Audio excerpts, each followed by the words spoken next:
I had a life-changing trip at 16, and then I didn't travel again for 10 plus years. After traveling to Nicaragua, I really thought that I would be exploring life and just, yeah, continuing to travel.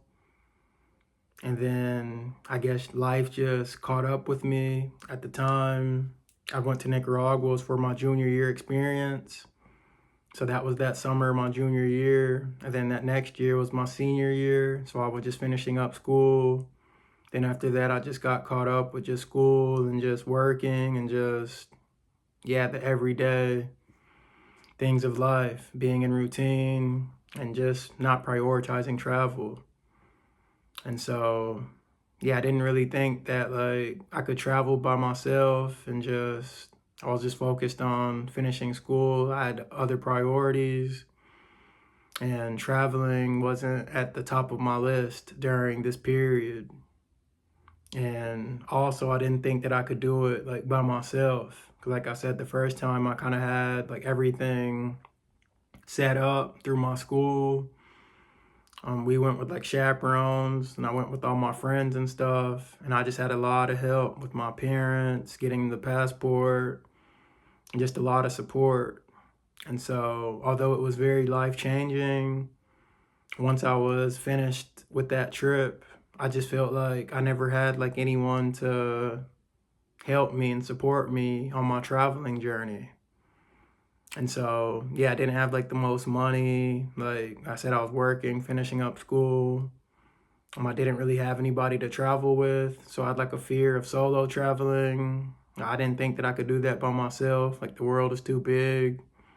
I only spoke English essentially, and then I was fluent in Spanish at the time.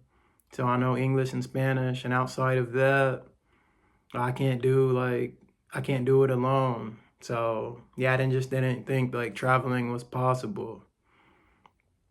And so yeah, after about 10 years, my passport expired. And so I got it back in 2013. And then in 2024, about a year after my passport was expired, I was just out at Barton Springs where I went about 3 to 4 times a week. Like Barton Springs is like my happy place. And it's just essentially like a water source in Austin. And I just go there all the time to swim. And this day I just had work. So I just off of work and I went swimming. And I meet people here all the time. But this day I met like a young girl. She was probably about 23 at the time, and I was 28, but we just really had a great connection. And she was just telling me about her story, about how she is visiting Austin, visiting her family, and she lives in Guatemala, and she does like volunteering and stuff. And she was just telling me that she was looking for some volunteers, about 5 people, like for a group, and she already had like 3 or 4 people and that she could use like 1 or 2 more people. And she basically like said that through the volunteering services, they would help pay for like my housing, food, and like half of my ticket and even help with the passport. So I was like, man, that sounds like a great experience. So I was working at this time full time and I had a good amount of money saved up. And she was like, yeah, it's only for like 5 days, the trip. And you can definitely stay longer because I live down there and I can help with housing and stuff. And so I was like, okay, that sounds great. So it just felt like the universe gave me like a second chance to travel. Like everything was lining up. And I was like, yeah, like, so this was coming up in about 2 or 3 weeks. So it was actually a very short notice. And it just sounded great. So I told her yes. I told my job that I would need I only needed a couple days off because working, you get like 2 days off already. And like I said, this was like a 5 day trip. So I think I needed like 3 extra days off. And I told my job, and they were like, yeah, that's no issue. So yeah, I went to go get my passport renewed. I forgot how much I spent, like 250.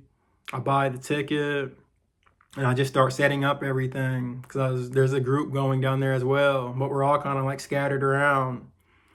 So I'm in Austin, and there's like a couple people in Houston, like 2 or 3 people in Houston, and then there's like a couple other people in other places. And so essentially, she wants us all to meet up, like the people that are going from Texas, so that we can all go in together. So yeah, I take the time off work, I get the passport, I make the commitment, and we start moving forward. So I meet one of the guys in Houston, I take a bus down there from Austin, and then we fly out, meet more people in Florida. And so then it's like a group of 4 of us at this point, 2 people in Florida, and then me and the guy from Texas flew there. And so then we get to Florida, and we're there for like a couple hours just to board our flight. And then we're off to Guatemala. So this moment made me realize that I didn't want to wait another 10 years to travel. Even being in Florida with the people that I had just met, 1 from Houston and 2 that we met in Florida, and just checking out Florida was a vibe as well. We only had a couple hours because our flight was in the morning. So we kind of just walked around Florida, checked it out, and just really vibed. And so, yeah, I still hadn't traveled even out the state too much.